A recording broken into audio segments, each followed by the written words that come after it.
Hi friends, welcome to my YouTube channel, Atif Anam. Please like and subscribe my channel. And press bell icon. When will Qiyamah, Judgment Day, come?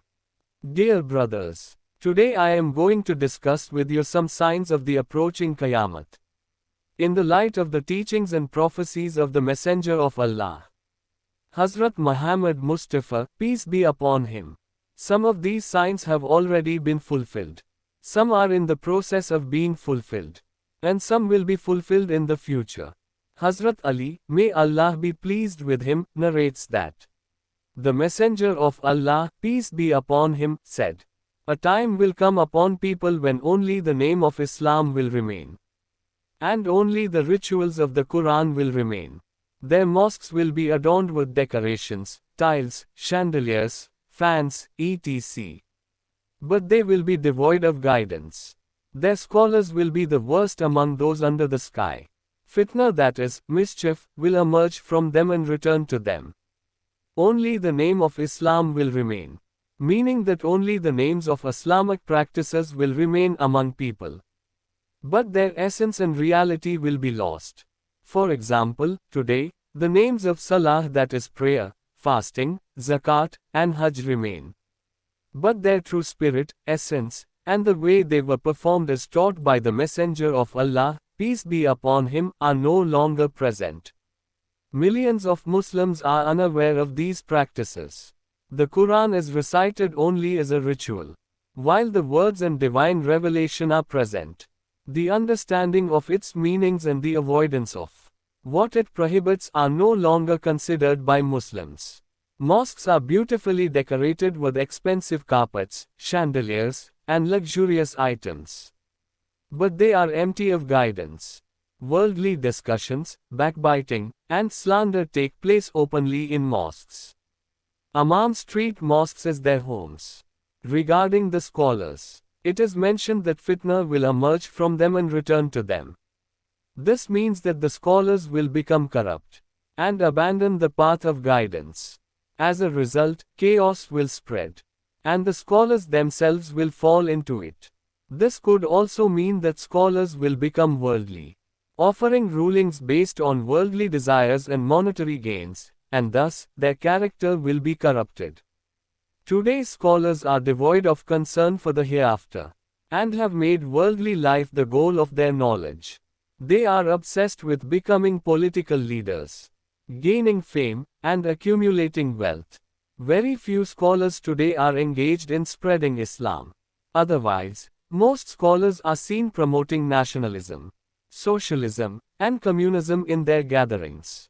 Hazrat Anas, may Allah be pleased with him, narrates that the Messenger of Allah, peace be upon him, said, "Among the signs of Qiyamah is that people will take pride in building mosques." Today, this is exactly what is happening. Hazrat Abbas, may Allah be pleased with him, said, "You will surely decorate your mosques like the Jews and Christians, with colorful tiles, chandeliers, and luxurious carpets. And mosques will be filled with worldly comforts and luxuries. These worldly things have turned mosques into places of comfort rather than worship. And they now require permanent guards and caretakers for protection. Mosques are filled with worldly decorations but are empty of worshippers. Those who do come to mosques are often engaged in worldly discussions. There are no educational circles, religious consultations, or remembrance of Allah in mosques. Whereas during the time of the Messenger of Allah, peace be upon him, and the rightly guided caliphs, mosques were centers for the advancement of religion and religious affairs. In one narration, it is mentioned, "When you start decorating your mosques and making the Quran a showpiece, know that your destruction is near." The Messenger of Allah, peace be upon him, said, "A time will come when people will engage in worldly discussions in their mosques. Do not sit with them, for Allah has no need of them." Hazrat Anas, may Allah be pleased with him, narrates that the Messenger of Allah, peace be upon him, said, "A time will come upon people when holding on to religion will be like holding on to a burning coal. This time is now, as immorality and shamelessness have spread everywhere. There are very few religious people left. And if someone tries to practice religion, they face opposition from family, society, and even their spouses. People mock those who grow beards and pray. And even public transport does not stop for someone who wants to pray.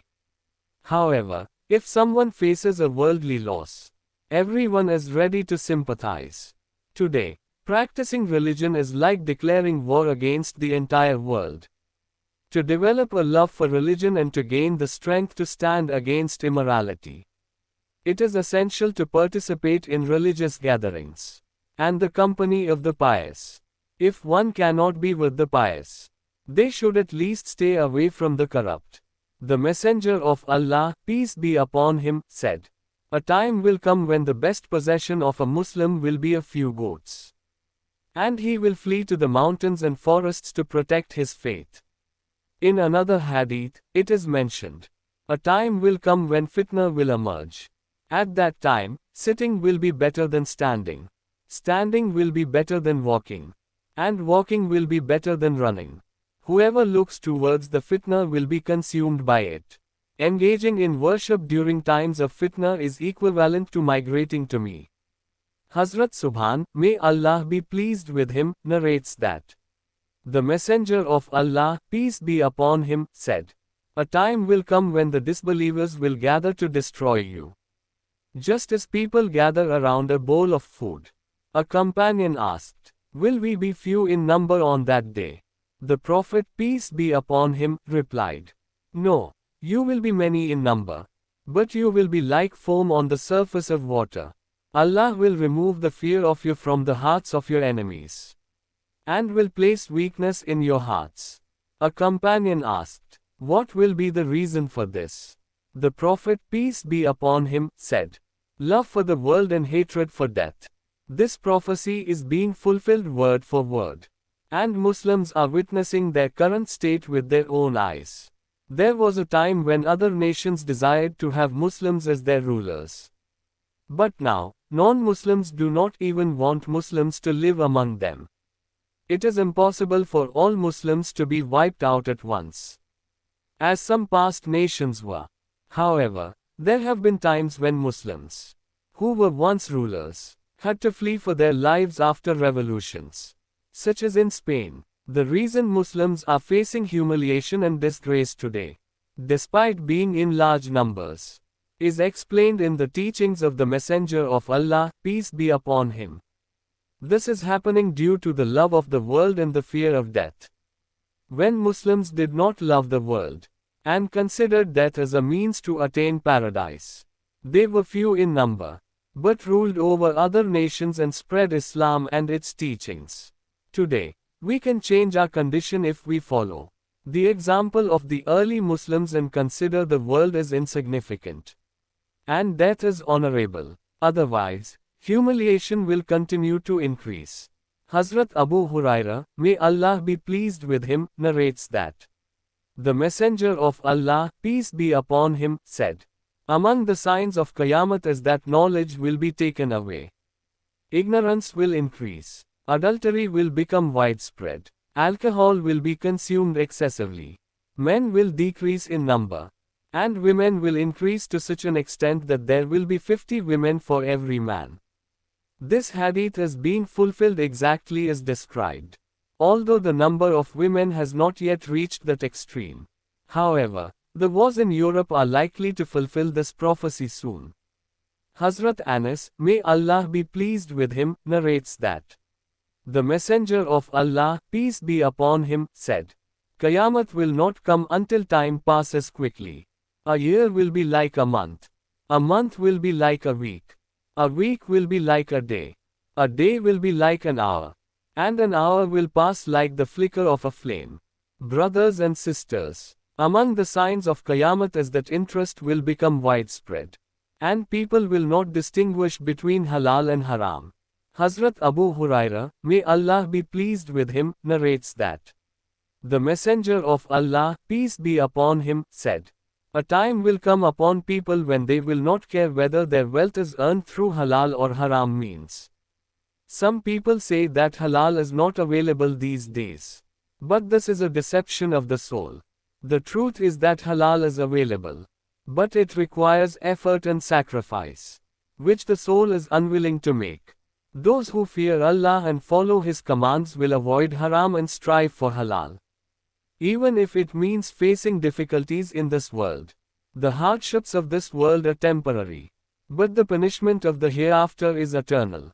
It is also worth noting that the difficulty in finding halal is often created by us. If people turn to piety and righteousness, and strive to earn halal, the current difficulties would not exist. However, even those who are considered religious and pious today do not consult scholars to ensure that their business or employment is halal. This is similar to the Jews who followed some parts of the Torah and ignored others. Allah says in the Quran, "Do you believe in some parts of the book and disbelieve in others?" The Messenger of Allah, peace be upon him, said, "A time will come upon people when no one will remain who does not consume interest. And even if someone does not consume interest directly, they will be affected by its dust." This prophecy is also being fulfilled today. Those who deal with banks, conduct business through banks, or earn money through bank-related jobs, or partnerships are all affected by interest in one way or another. Hazrat Abu Huraira, may Allah be pleased with him, narrates that the Messenger of Allah, peace be upon him, said, "The world will not end until a day comes when the killer will not know why he killed, and the killed will not know why he was killed." Someone asked, "How will this happen?" The Prophet, peace be upon him, replied, "Due to widespread fitna, killing will become so common that both the killer and the killed will enter hell." Hazrat Abu Huraira, may Allah be pleased with him, narrates that the Messenger of Allah, peace be upon him, said, "Qayamat will not come until women give birth to daughters who will rule over their mothers. And you will see barefoot, naked shepherds competing in building tall buildings." This hadith is being fulfilled today, as even those who cannot afford basic necessities are obsessed with building tall houses. People take pride in owning luxurious homes. And the trend of children ruling over their parents is also prevalent. Hazrat Umar, may Allah be pleased with him, narrates that the Messenger of Allah, peace be upon him, said, "When you see barefoot, naked, and mute people becoming kings of the earth, know that Qayamat is near." Today, we see rulers who are deaf and mute to the truth, as they neither listen to nor speak the truth, despite efforts by leaders and newspapers to bring them to the right path. They remain stubborn and continue to lie openly, causing people to lose trust in them. In another hadith, the Messenger of Allah, peace be upon him, said, "Qayamat will not come until trustworthiness is lost."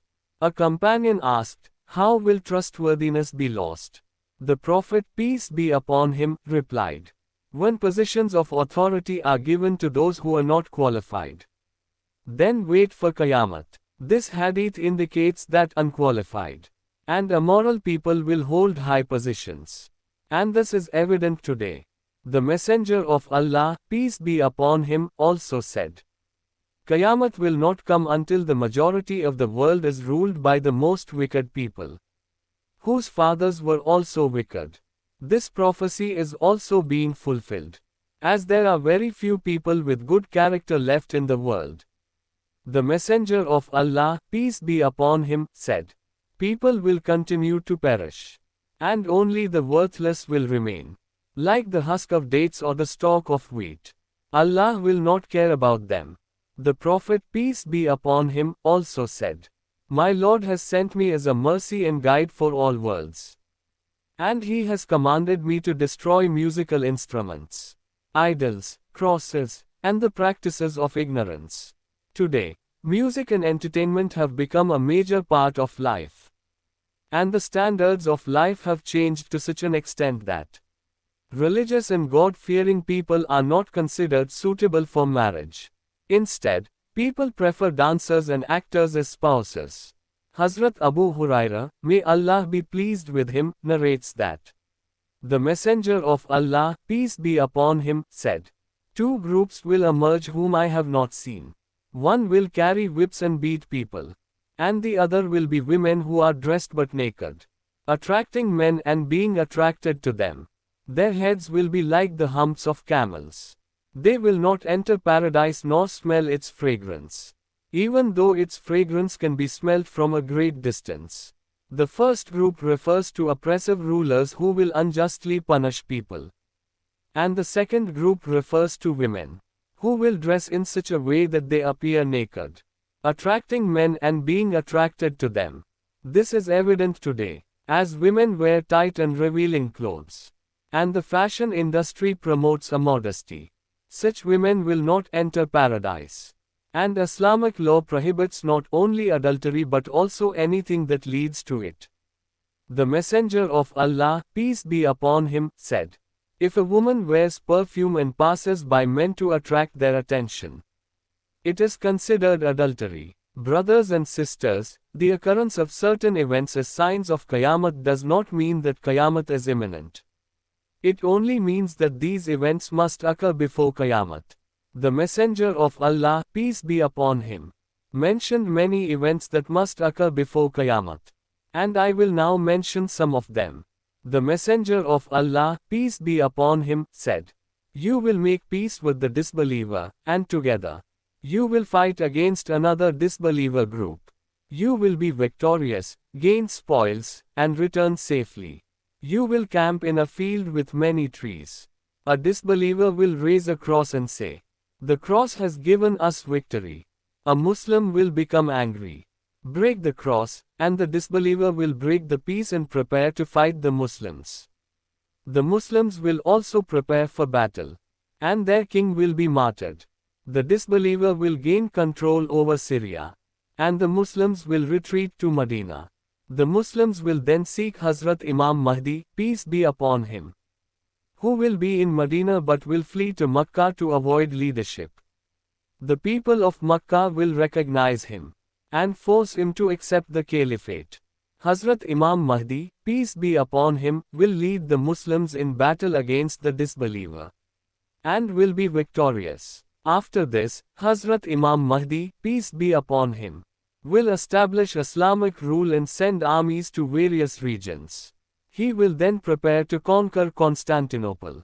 Hazrat Abu Huraira, may Allah be pleased with him, narrates that the Messenger of Allah, peace be upon him, said, "Have you heard of a city that is partly on land and partly on the sea?" The companions replied, "Yes, we have." The Prophet, peace be upon him, said, "Qiyamah will not come until 70,000 people from the tribe of Isaac attack that city. When they approach the city, they will not fight with weapons or arrows, but will achieve victory through the help of Allah. They will declare, 'La ilaha illallah,' and 'Allahu Akbar.' And one side of the city's wall will collapse. They will repeat the declaration, and the other side will collapse. They will then enter the city, conquer it, and distribute the spoils. While they are doing this, they will hear that Dajjal, the Antichrist, has emerged. They will leave everything and return." In another narration, the Messenger of Allah, peace be upon him, said, "Qiyamah will not come until the Romans gather in large numbers, and an army from Medina will march against them. The best people on earth at that time will be in that army. When the two armies face each other, the disbeliever will say, 'Let us deal with those Muslims who have captured our people.' The Muslims will reply, 'By Allah, we will not leave our brothers to fight you.' They will then fight, and 1/3 of the Muslim army will flee. 1/3 will be martyred, and 1/3 will achieve victory. The victorious army will then conquer Constantinople. After the conquest of Constantinople, the Muslims will be distributing the spoils.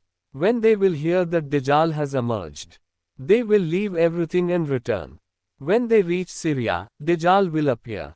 At that time, the Muslims will be preparing for battle, and the time for prayer will come. As they stand for prayer, Hazrat Isa, Jesus, peace be upon him, will descend from the heavens and lead the prayer. Upon seeing Hazrat Isa, Dajjal will begin to melt like salt in water. If Hazrat Isa does not kill him, Dajjal will completely dissolve. However, Hazrat Isa will kill him with his spear and show his blood to the people.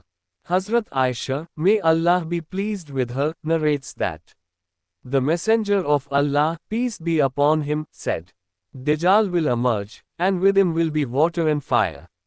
What people see as water will be burning fire, and what they see as fire will be cool water. In another narration, it is mentioned that Dajjal will have paradise and hell with him. What people see as paradise will actually be hell, and what they see as hell will be paradise. Therefore, if anyone encounters Dajjal, they should enter what appears to be fire, as it will actually be cool water. In another hadith, it is mentioned that the word, kafir, disbeliever, will be written between Dajjal's eyes. And every believer, whether literate or illiterate, will be able to read it. Dajjal will also have mountains of bread and rivers of water with him. He will emerge from the east and attempt to enter Medina, but will be unable to do so, as Medina will have 7 gates, each guarded by 2 angels. Dajjal will then camp near Uhud mountain, and the angels will turn him towards Syria, where he will be killed by Hazrat Isa, peace be upon him. When Dajjal approaches Medina, 3 earthquakes will shake the city, and all the hypocrites and disbelievers will flee to join Dajjal. A man from Medina, who will be the best person on earth at that time, will confront Dajjal and testify that he is indeed the Dajjal foretold by the Messenger of Allah, peace be upon him. Dajjal will kill him and then bring him back to life. But the man will declare that he is now even more certain of Dajjal's falsehood. Dajjal will attempt to kill him again but will be unable to do so. Dajjal will then approach a tribe and invite them to worship him, and they will accept his invitation. However, Allah will send Hazrat Isa, peace be upon him, from the heavens to kill Dajjal. Hazrat Isa will descend on the eastern side of Damascus, supported by 2 angels. When he lowers his head, sweat will drip from it, and when he raises his head, beads of sweat will fall like pearls.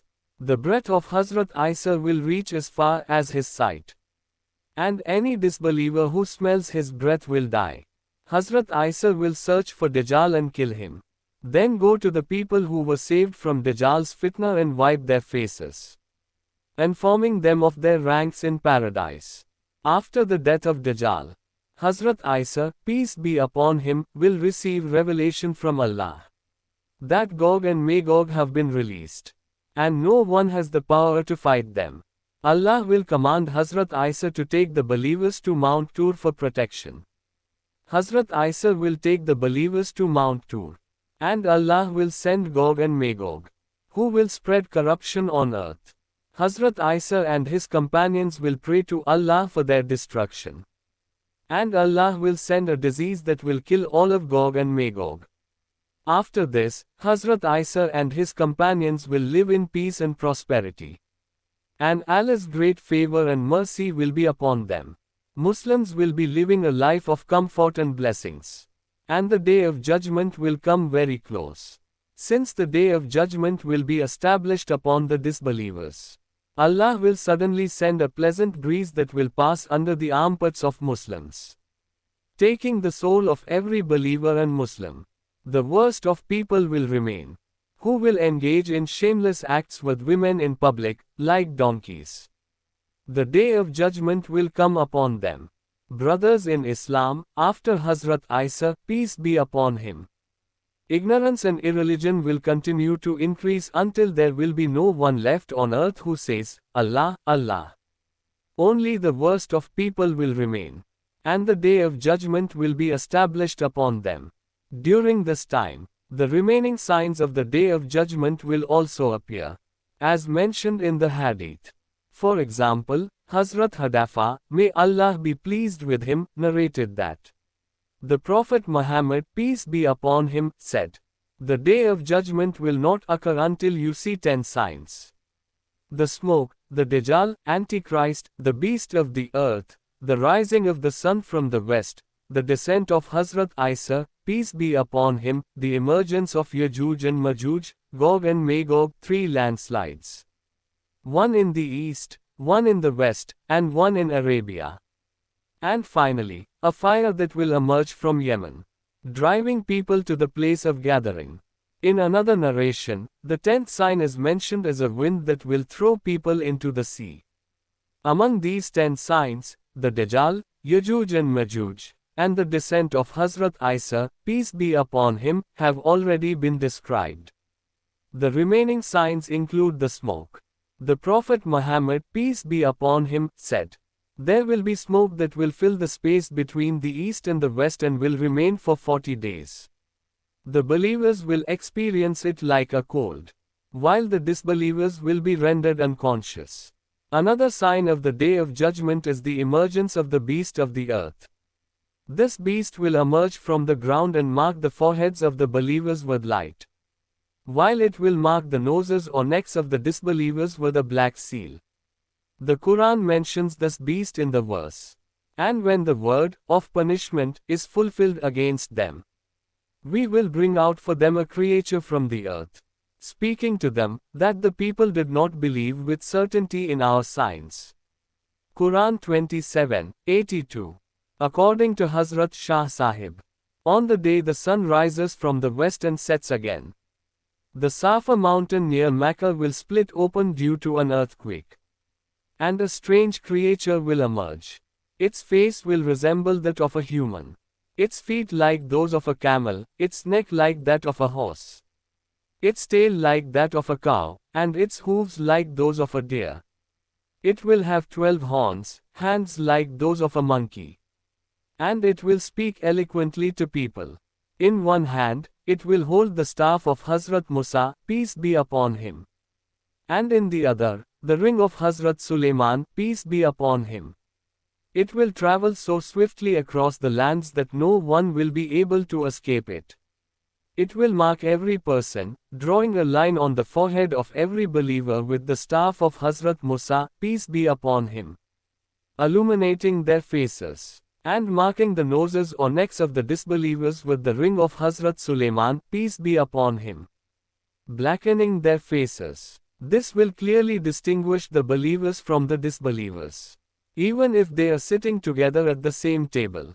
After completing this task, the beast will disappear. Another sign of the Day of Judgment is the rising of the sun from the west. Hazrat Abu Da, may Allah be pleased with him, narrated that the Prophet Muhammad, peace be upon him, said, "Do you know where the sun goes after it sets?" I replied, "Allah and His Messenger know best." He said, "Indeed, it travels until it reaches the throne of Allah and prostrates, seeking permission to rise again from the east. It is granted permission, but a day will come when it will prostrate, and its prostration will not be accepted. It will seek permission to rise from the east, but it will not be granted. Instead, it will be told to return from where it came, and it will rise from the west." In another narration, the Prophet, peace be upon him, said, "When the sun rises from the west and reaches the middle of the sky, it will return and set in the west, and then it will rise again from the east as usual." It is also narrated that after the sun rises from the west, people will live for 120 years before the Day of Judgment arrives. Another sign of the Day of Judgment is the sinking of the earth. The Hadith mentions that people will be swallowed by the earth in 3 places. One in the east, one in the west, and one in the Arabian Peninsula. This punishment will befall those who deny divine decree.